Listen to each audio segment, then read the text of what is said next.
ইউসুফ আলাইহিস সালাতু ওয়াস সালামের 10 ভাই একদিন রাস্তা দিয়ে হাঁটতেছে। হাঁটতে হাঁটতে দেখে যে এক ভাই আরেক ভাইকে বলতেছে, এই রাস্তার মধ্যে একটু আগে একটা গরু গেছে। কি গেছে? গরু গেছে। আরেক ভাই বলতেছে, হ্যাঁ ঠিকই, গরুটা গাবি গরু। কি গরু? গাবি গরু। এরপরে আরেক ভাই বলতেছে, ঠিক গাবি গরু, তবে গরুটা পেটে 8 মাসের বাচ্চা আছে। কি আছে? 8 মাসের বাচ্চা আছে। বলছে পেটে 8 মাসের বাচ্চা আছে। আবার আরেকজনে বলতেছে, হ্যাঁ গরুটার ছিল লেজ কাটা। আরেক ভাই বলছে গরুটা এক চোখ ছিল অন্ধ। এখন ওই এলাকায় ঠিক ওই রাত্রি এইরকম একটা গরু হারানো গেছে। মালিক খুঁজতে খুঁজতে আইসা দেখে এরা এই বলা বলি করতেছে, ধরছে যে তোরাই গরু নেছো। কয় না, আমরা গরু নি নাই, আমরা নবীদের ছেলে, পয়গম্বরের ছেলে, আমরা ইয়াকুব পয়গম্বরের ছেলে, আমরা নবী গরু চুরি করছি। কয় তাহলে তোমরা জানলা কেমনে? হুবহু একই, এই যা বলছো হুবহু এইরকম একটা গরু চুরি হয়ে গেছে, তোমরা কেমনে জানলা? চলো বাদশার দরবারে চলো। বাদশার দরবারে নিছে। এখন বাদশা বলতেছে বিচারা পরে করব, তবে আগে মেহমানদারি করাইনি। তো মেহমানদারি দিছে। বাদশা যে রুটি দিছে, এক ভাই রুটি খায়, আর এক ভাই বলতেছে রুটি যে বানাইছে ওই মহিলার বর্তমানে হায়েস্ট চলতেছে। বাদশা শুনছে। কেমনে বুঝলা এটা? কয় বাদশা এটা আন্দাজ করে বুঝছে। আন্দাজ হুবাহু হয় কেমনে? বাদশা খবর নিয়ে দেখে সত্যি যে রুটি বানাইছিল ওই মহিলার বর্তমানে হায়েস্ট চলতেছে। এখন বলতেছে, আর এক ভাই বলতেছে, কয় দেখছো আর একটা জিনিস খেয়াল করছো? আর এক ভাই কয় কি? কয় বাদশা যে আমাদেরকে খাবার দিল, বাদশার তো মানে দেখা ভালো লাগতেছে না, আমার মনে হয় বাদশার কোনো জন্মে দোষ আছে।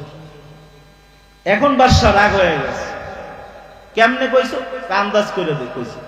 বাদশা খবর নিয়ে দেখে ঠিকই তার জন্মে একটু সমস্যা আছে।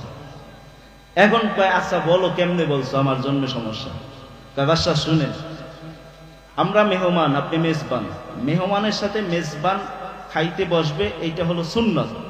আপনি যখন আমাদেরকে খাবার দিয়া দূরে দাঁড়ায় রয়েছেন, তখন আমি বুঝতে পারছি যে আপনার জন্মে সমস্যা আছে। কথা রুটি যে মহিলা বানাইলো কেমনে বুঝলাম? তার হায়েস চলে। কয় রুটি চতুর্পাশ দিয়া ঠিকঠাক মতন হয়েছে, তো মাঝখান দিয়ে রুটিগুলো কাঁচা রয়েছে। তো যে মহিলাদের একটু সমস্যা আছে তাদের কোনো না কোনো একটা কাজ করতে গেলে একটু ঝামেলা হয়। তো আমরা আন্দাজ করে কইছি যে রুটি যে বানাইছে ওর বর্তমানে হায়েস্ট চলতেছে। ঠিকই দেখে তাই। তাহলে গরু কেমনে বুঝলাম? বুঝলাম এই জন্য বাদশা, যে গরুটা এক চোখ যে অন্ধ, এটা বোঝার কারণ হলো দুই পাশে ঘাস আছে, এক পাশ দিয়ে খাইছে আর এক পাশ দিয়ে খাই নাই, এই জন্য বুঝলাম যে গরুটা অন্ধ। এখন বলতেছে আচ্ছা গাবিন তাই কেমনে বুঝলাম? ওটা তো বলদ গরু হইতে পারবে। তবে বাদশা বলদ গরুতে খাইলে ঘাসের একদম গোড়া সহ খায়, কিন্তু গাবি গরুতে খাইলে ঘাসের আগা আগা খায়। যেহেতু ঘাসের আগা আগা খাওয়া দেখছি, বুঝছি যে এটা গাবি গরু। কথা এটা যে পেটে 8-9 মাসের বাচ্চা আছে, এটা বুঝলা কেমন? বাদশা গাবিটার সামনের 2 পাও আর পিছের 2 পাও, সামনের 2 পাও থেকে পিছের 2 পাও ডাবছে বেশি, তাহলে ওর পেটে নিশ্চয়ই বাচ্চা আছে, এই জন্য পিছের 2 পাও একটু বেশি ডাবছে। এটা আন্দাজ করে কইছে।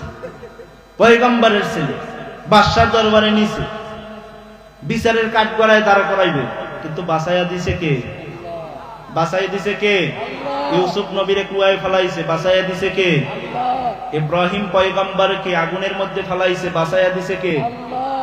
হ্যাঁ, মুসা নবীকে ফেরাউনে ধাওয়া করছে, পানির কিনারায় চতুর্পাশে নদী, কেমনে যাইবে? রাস্তা বানায়া দিছে আল্লাহ, বাঁচাইয়া দিছে কে? ফেরাউন ওই রাস্তা দিয়ে যাওয়া শুরু করছে, মনে করছে আর বাপের রাস্তা।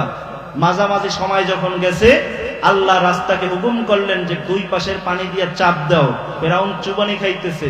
তখন যখন চুবানি খায়, তাফসিরে মারিফুল কুরআনের মধ্যে লেখে, তখন ফেরাউন বলা শুরু করেছিল, আমানতু বিরব্বি মুসা, আমি মুসা রবের প্রতি ঈমান আনলাম। বদমাইশ তখনও সোজাভাবে বলে না যে আল্লাহ আমি তোমার উপর ঈমান আনলাম, তখনও ঘুরে বলে যে আমানতু বিরব্বি মুসা, আমি মুসা রবের উপর ঈমান আনলাম। আল্লাহ কয় জিবরাইল তাড়াতাড়ি যা, কিছু কাদা মাটি নিয়ে ওর মুখের মধ্যে ঠাইসা ধর, যেন কালেমা নসিবে না হয়। কথা বলেন ঠিক কিনা? তাহলে আবার আসি, আল্লাহ কি বললেন?